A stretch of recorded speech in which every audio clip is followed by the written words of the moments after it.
dalam hati Yudas, anak Simon Iskariot, untuk menyerahkan dia. Yesus tahu bahwa Bapa telah menyerahkan segala sesuatu kepadanya dan bahwa ia datang dari Allah dan kembali kepada Allah. Biarlah firman Tuhan pada malam ini mengajar kita untuk mengarahkan hati kita kepada Dia. Saudara, Kamis Putih identik dengan kisah Yesus membasuh kaki murid-muridnya. Dan pembasuhan kaki itu sangat erat kaitannya dengan budaya pada saat itu. Izinkan saya demi anak-anak yang masih muda dan juga orang yang baru mengenal Kristus untuk mengenal apa budaya pada zaman itu. Nah, pada zaman dulu, jalanan itu bukan aspal, dia tuh masih tanah. Sehingga ketika jalan, orang yang pakai sandal, biasanya kakinya kotor sekali. Jadi kalau misalnya dari gereja pulang ke rumah, itu kotor kali kakinya. Dari rumah datang ke gereja, kotor sekali kakinya. Sehingga ada budaya membasuh kaki. Nah, misalnya katakanlah saudara mengundang orang datang ke rumahmu untuk makan. Hal yang akan saudara offer di depan pintu adalah satu baskom sama satu bejana air. Nah, ingat bahwa pada zaman itu air bukan dari pipa, bukan dialirkan dari pipa terus buka keran langsung ada air. Jadi saudara nggak bisa ke toilet terus ambil shower cuci kaki, nggak bisa seperti itu. Zaman dahulu orang kalau mau air itu tiap hari harus pergi ke sumur, antri, ambil air, pulang, ambil lagi sesuai dengan kebutuhan sehari-hari. Jadi air sangat terbatas, sehingga cuci kakinya itu bukan spa ya, bukan yang bisa luxury dan sangat-sangat mewah. Nah, budaya pada zaman itu sejak Abraham ya sudah ada. Ketika ada 3 tamu datang kepada dia cepat-cepat datang kepada dia, terus dia bilang, izinkan saya untuk kamu bisa istirahat di bawah pohon ini, kemudian basuhlah kakimu, beristirahatlah di bawah pohon ini. Nah, zaman Yusuf juga sama. Ketika Yusuf saudara-saudaranya datang dari jauh ke Mesir, dia juga basuhlah kaki. Jadi itu adalah budaya pada zaman itu. Nah, saudara, dari segi kebersihan, membasuh kaki sangat-sangat penting. Tetapi Yesus melakukan pembasuhan kaki ini untuk murid-muridnya pada malam ketika mereka sedang makan bersama. Jadi bukan di awal-awal sebelum makan, tapi sudah makan, tiba-tiba Yesus berdiri dan dia membasuh kaki murid-muridnya. Nah, saat itu murid-murid sedang nikmati makanan, kemudian tiba-tiba Yesus melakukan hal ini yang sangat di luar dugaan. Bangunlah Yesus dan menanggalkan jubahnya, ia mengambil sehelai kain linen dan mengikatkannya pada pinggangnya. Kemudian ia menuangkan air ke dalam sebuah baskom dan mulai membasuh kaki murid-muridnya. Lalu menyekanya dengan kain yang terikat pada pinggangnya itu. Jika saudara masih ingat khotbah dari Mazmur 93 tentang Tuhan berpakaian kemegahan, Tuhan berikat pinggang kekuatan, saudara bisa paham apa yang dimaksudkan ketika Yesus menanggalkan jubahnya. Dia menanggalkan statusnya sebagai guru, sebagai Tuhan yang harusnya maha tinggi, dan saat ini dia menjadi hamba. Dan dia mengikat kain linen di pinggangnya, itu seperti dia siap sedia melakukan sesuatu untuk umatnya. Dan pada saat malam itu adalah membasuh kaki. Saudara mungkin tahu yang menutup tubuh Tuhan Yesus ketika Yesus diturunkan dari salib juga adalah kain linen. Saudara, jika saudara nonton film The Chosen, saudara akan merasa lucu ekspresi Simon Petrus. Kita jadi mengerti mengapa dia begitu enggan Tuhan cuci kakinya. Nah, pada malam itu dia debat dengan Tuhan. Yesus lagi cuci kaki teman-temannya, murid-muridnya, tapi dia katakan, Yesus, engkau mau membasuh kakiku? Jadi dia tanya dengan sangat-sangat tidak bisa terima. Yesus, engkau mau basuh kakiku? Aku ini muridmu maksudnya. Engkau rabi, gak seharusnya engkau melakukan hal ini. Yesus katakan, apa yang kuperbuat engkau tidak tahu sekarang, tapi engkau akan memahaminya kelak. Nanti kamu akan tahu, hari ini kamu lewatin dulu lah, biar saya basuh kakimu, kamu gak ngerti, is okay. Someday kamu akan mengerti. Kemudian dia masih bilang, engkau tidak akan membasuh kakiku sampai selama-lamanya. No, jangan. Perasa tidak, Rabi tidak seharusnya melakukan itu. Dan Yesus jawab, jikalau aku tidak membasuh engkau, engkau tidak mendapat bagian bersama aku. Pembasuhan kaki yang Yesus lakukan ini memiliki makna yang mendalam. Dia tidak hanya sekedar kebersihan pada malam itu. Yesus sedang menunjukkan apa yang akan terjadi di kayu salib dan harus terjadi. Yesus harus membasuh dosa-dosa umat manusia. Dan Yesus harus membasuh kaki Petrus. Tidak boleh tidak. Nah, sehingga dalam Matius 20 ayat 28 saya bacakan, sama seperti anak manusia datang, bukan untuk dilayani, melainkan untuk melayani, dan untuk memberikan nyawanya bagi tebusan bagi banyak orang. Saudara, setelah Yesus membasuh kaki, apa yang dia lakukan di ayat 12 adalah, dia mengenakan jubahnya, pakaiannya, kemudian dia kembali ke tempat duduknya. Dan saat itu dia mengajar. Dia memberitahu kepada murid-muridnya. Jadi jikalau aku Tuhan dan gurumu membasuh kakimu, kamu pun wajib saling membasuh kakimu. Saling melayani dalam kasih. Aku melakukannya, sekarang giliran Anda, giliran saudara. Saudara, untuk mendapat bagian bersama Kristus tidak hanya tentang kaki dibasuh, dosa kita dibasuh, tetapi juga bagaimana kita dapat saling melayani. Itu satu paket. Kita tidak dapat melayani demikian jika kita tidak menyangkal diri. Saudara tahu ada hal yang jauh lebih mahal dari emas? Menurut orang-orang dunia, mau tebak itu apa? Saya berikan cerita ini, mungkin saudara bisa tebak. Ada seorang wanita, dia buang sampah dari mobilnya. Dia sampah plastik, kemudian sampah plastik itu hitam dan menutupi mobil yang di belakang. Jadi pria yang nyetir mobil belakang itu karena gak bisa lihat, ketutup bagian depannya, lampu merah ditabrak mobil wanita yang tadi buang sampah. Cekcoklah mereka, turun mobil, kemudian bentak-bentak satu sama lain.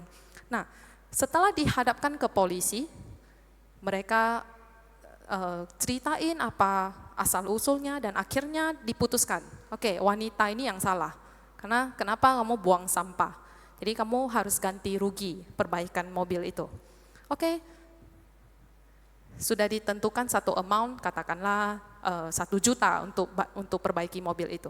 Dia bilang, pria itu menuntut wanita itu. Tadi kamu sangat kasar loh dengan aku, minta maaf. Wanita itu bilang, no, aku sudah ganti rugi, mau minta maaf apa? Minta maaf, kamu terlalu kasar tadi. Tidak, aku mending bayar kamu 2 juta daripada saya minta maaf. Tidak, kamu harus minta maaf. Aku bayar kamu 5 juta, aku juga tidak akan minta maaf. Kemudian dia naikin hingga berpuluh-puluh kali lipat. Saudara, hal inilah yang sangat mahal melebihi emas. Apa itu? Ego kita. Ego manusia itu sangat-sangat mahal. Tergantung seberapa mahalnya ego kita. Saudara, mempertahankan ego itu memiliki kepuasan sesaat. Kita merasa kita menang, kita merasa kita, wow, aku hebat. Saudara,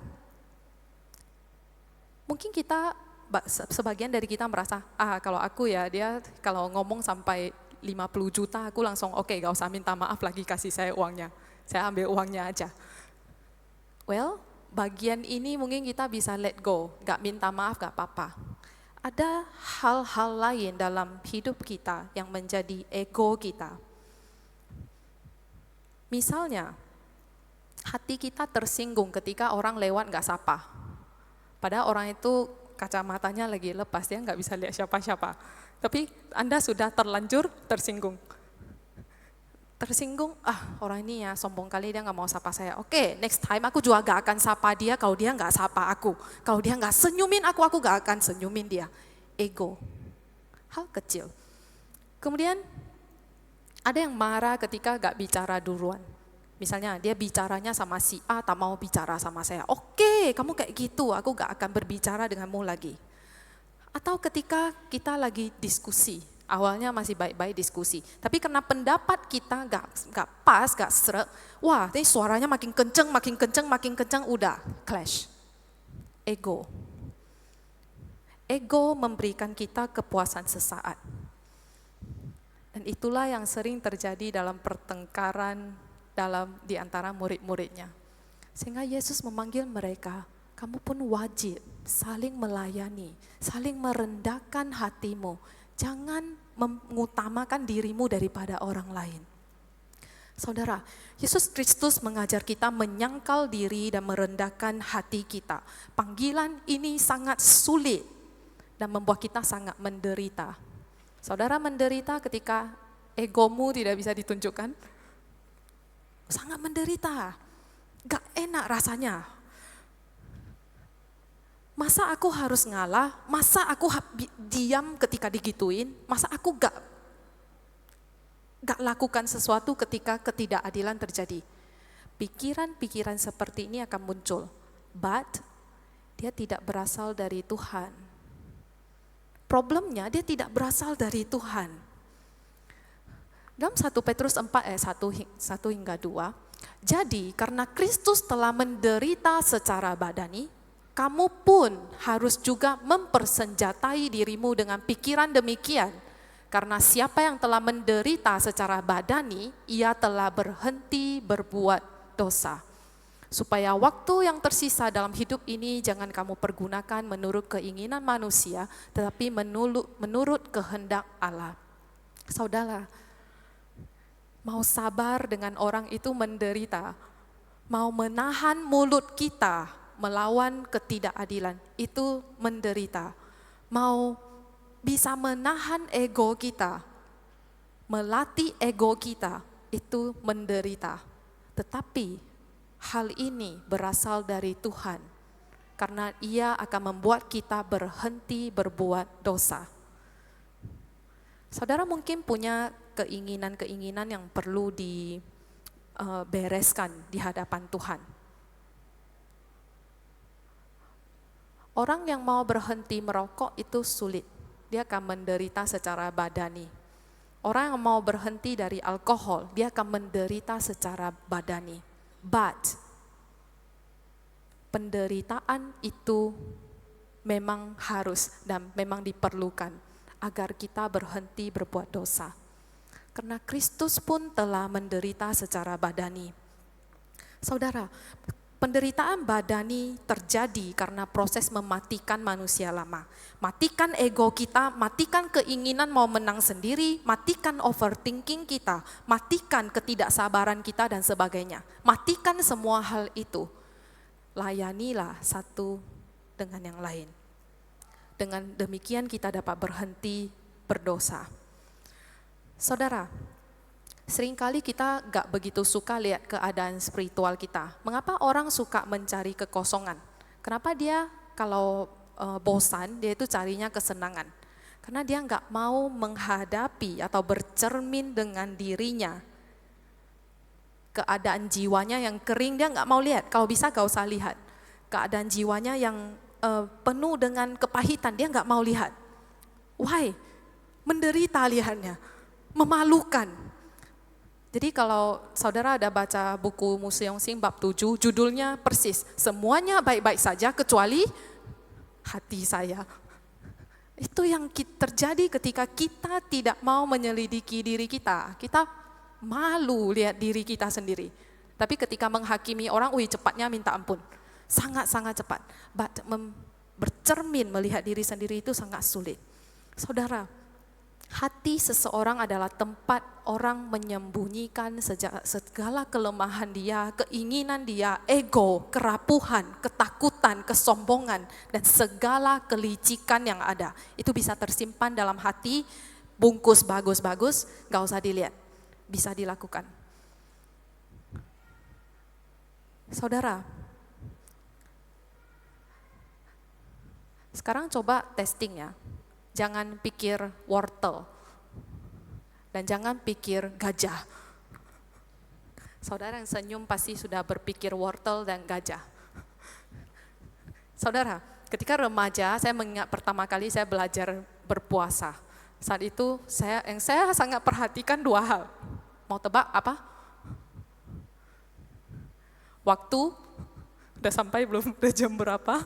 Yang kedua adalah, lu laparnya, aku bisa tahan gak ya sampai jam segini? Itu yang saya perhatikan di masa remaja saya. Nah, ketika sudah berhasil mencapai waktu tertentu, wah aku merasa, wah yes aku capai target, yes aku semakin rohani. Itu yang saya rasakan pada saat itu. Well, kita tahu doa puasa bukan tentang makanan dan minuman, tapi tentang bagaimana kita mengarahkan hati kita kepada Tuhan.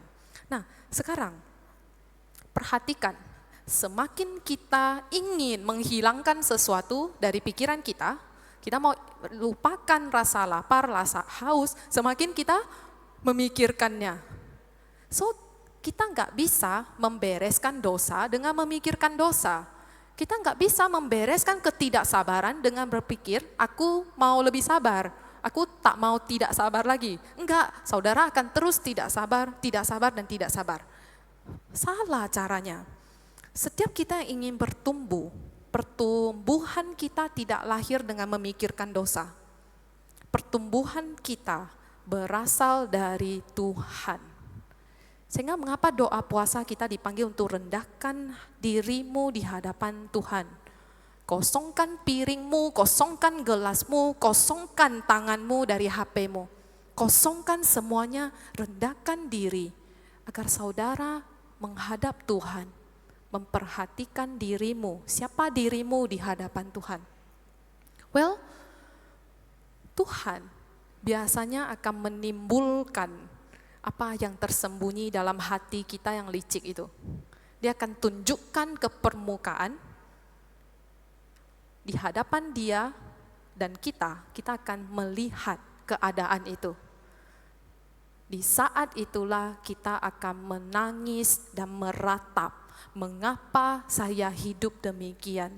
Mengapa saya hidup dikontrol oleh ego saya, oleh keinginan saya, oleh kepahitan saya? Mengapa Tuhan? Disitulah kita meratapi kehidupan dan keadaan kita. Saudara, kalau kita nggak sadar kita punya penyakit apa, kita nggak akan bisa cari kesembuhan. Kita harus lihat apa yang memalukan itu. Barulah kita bisa bawa ke hadapan Tuhan, help me God. Tolong aku Tuhan. Saudara, dalam keadaan mengetahui kondisi manusia, dalam keadaan Tuhan mengetahui siapa dirimu yang memalukan itu, kan kita tahu Tuhan tahu segala sesuatu. Tuhan mengasihi engkau. Saudara dikasihi Tuhan dengan keadaan Tuhan mengetahui seluruh kehidupanmu. Dia mengasihi engkau. Dari bacaan kita malam ini, Tuhan tetap mengasihi Yudas Iskariot, tetap membasuh kakinya, sekalipun dia tahu dia akan mengkhianati dia. Saudara, mungkin dalam film Avenger Endgame itu terkenal dengan ungkapan I love you 3000. Terus ada ungkapan kasih lain, I love you to the moon and back. Aku mencintaimu sampai ke bulan dan kembali. Ungkapan Yesus adalah menanggalkan jubahnya dan mengikatkan kain linen, kemudian membasuh kaki murid-muridnya. Ungkapan Yesus adalah bersiap sedia untuk mati di kayu salib hari keesokan harinya. ungkapan Yesus adalah ia mengasihi orang-orang miliknya yang di dunia ini, dan ia mengasihi mereka sampai pada kesudahannya. Saudara, mungkin ada bagian dalam diri kita itu memalukan, yang sangat berdosa, yang sangat ingin kita sembunyikan. Yang kita kalau bisa itu habisi dia. Tapi Tuhan melihat keadaanmu begitu, dia tetap mengatakan dia mengasihimu sampai kesudahannya. Hidupmu tidak berhenti di hal yang memalukan itu. Tapi Tuhan mau melanjutkan mengasihimu hingga saudara pulih dan bisa berjalan bersama dia. Apakah dalam menjalani doa puasa hari ini saudara menemukan jiwamu letih, lesu, dan berbeban berat? Arahkanlah pikiran dan hatimu kepada Kristus yang mengasihi kita sampai kesudahannya. Kasih ini, kasih yang begitu mengasihi kita, dia menangis di Taman Getsemani. Kasih yang menguatkan dia untuk menjalani penderitaan sampai ke Bukit Golgota. Dan kasih inilah dari Tuhan yang sama, yang memunculkan segala kelemahan di dalam dirimu itu. Dia ingin memulihkan hatimu melalui darah yang dia korbankan di kayu salib. Saudara, minggu kita melihat tentang pedang Tuhan yang menghajar dengan sangat-sangat murka, yang tidak berhenti. Tuhan menghajar umatnya dengan pedangnya. Dalam Yeremia 31, beginilah firman Tuhan, bangsa yang luput dari pedang akan mendapat kemurahan hati di padang gurun. Israel berjalan di sana mencari istirahat bagi dirinya. Dari jauh Tuhan menampakkan diri kepadanya. Aku mengasihi engkau dengan kasih yang kekal. Sebab itu aku melanjutkan kasih setiaku kepadamu. Sekalipun Tuhan murka menghajar kita dengan pedangnya. Ketika bangsa Israel berjalan di padang gurun dengan kakinya yang kotor itu, Tuhan dari jauh menampakkan diri kepadanya. Tuhan katakan, aku mengasihimu dengan kasih yang kekal. Nah, aku akan melanjutkan melanjutkan kasih setiaku kepadamu. Saudara, pada malam itu, Yesus membasuh kaki murid-muridnya. Dia membasuh dosa murid-muridnya. Dia mempersiapkan dirinya untuk mati di kayu salib, untuk membasuh dosa-dosa kita. Demikianlah dia melayani umat manusia. Maukah kita juga menyangkal diri kita di hadapan Tuhan, agar kita juga dapat memikul salibnya? Saudara, mungkin kita seperti Simon Petrus ketika Yesus datang mau basuh kaki kita, kita merasa kita ini jijik, kita ini enggak layak. Tuhan, jangan, engkau tidak bisa membasuh kakiku. Engkau tidak bisa memulihkan aku, engkau tidak bisa membuat aku menjadi orang yang lebih baik. Tapi Tuhan katakan, aku harus membasuh engkau, sehingga engkau bisa menjadi bagian bersama aku. Dan demikianlah Tuhan mau membasuh kita, karena dia mengasihi kita.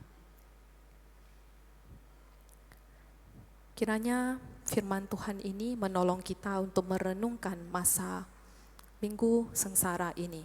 Mari kita berdoa.